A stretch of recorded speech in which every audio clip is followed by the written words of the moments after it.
So I think this is pretty important and really worth going over. The fact that you've got a council that has gone bust.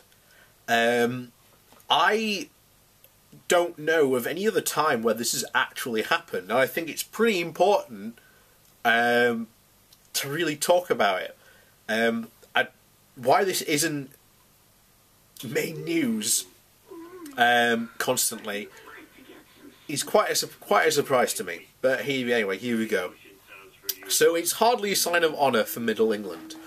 Northamptonshire now joins New York City, Zaire, Venezuela and the London Borough of Hackney in the list of nations and municipalities that have in effect gone bust. At least the government has not made the cheek to blame Labour for this particular mess. The council is Conservative run, as it has been since 2005. No doubt there have been some special factors at work, but the fact that it comes as no great surprise that the British local authority can no longer provide basic services tells us much about the state of local government finance and central government's callous neglect of attitude towards it. The broad brush picture of local government since the arrival of the Conservative-led coalition in May 2010 is simple. George Osborne's Treasury reduced financing for local authorities at just the time that a combination of recession and demographic factors were increasing. Demands on town halls, most notably in social care, council tax rises were capped or politically difficult to push through. The services inequality suffered. Debts have piled up. Northamptonshire is nearly the most obvious example. The political trick was made for councils to bear the brunt of the austerity programme, and so also to bear the brunt of the political backlash. In any sense, it worked, with the Conservatives gaining an unparalleled major majority in 2015, since squandered by Theresa May in a snap general election. Though, however, austerity has been applied with varying degrees of intensity, and in local government suffered arbitrary cuts in funding and services, because most of the money that council spends comes from Their Majesty's Treasury. Council tax has to be raised by disproportionate amounts in order to make up any gaps. Understandably, hard-pressed families resent both the cuts and the rise in council tax bills. Northamptonshire will not be the last authority to go under. The County Council of Newark, for example, says that as many as 36 local authorities face financial pressures amounting to some £3.2 billion. The short-term answer, pursued by the Minister of Housing, Communities and Local Government, was, with Northamptonshire, is to have Whitehall civil servants conduct an inquiry while commissioners are appointed to run services. Democratic oversight remains because councillors remain in place, but democratic control is effectively suspended for the duration, and it is no way to run a country. Given the comparatively modest sums in the global total of public spending, there is a strong case for simply accepting the reality, and the fact that there is a squeeze on local authorities has simply gone too far. Brexit threatens to make matters worse, and with the governance of Britain will be difficult enough without local authorities collapsing all over the country. Any sense of government with an eye on political reality will not want to see schools closed, housing departments shut down, and bins uncollected for months, while the exciting opportunities of Brexit are supposed to be opening up for global Britain. Electorates tend not to reward governments that make them live under winter of discontent conditions. The last time it happened 40 years ago, it was the fault of the unions and a Labour government. Now it will be purely the Conservative administration of Mrs May that will suffer humiliation, one that will be richly deserved. That, though, is hardly enough.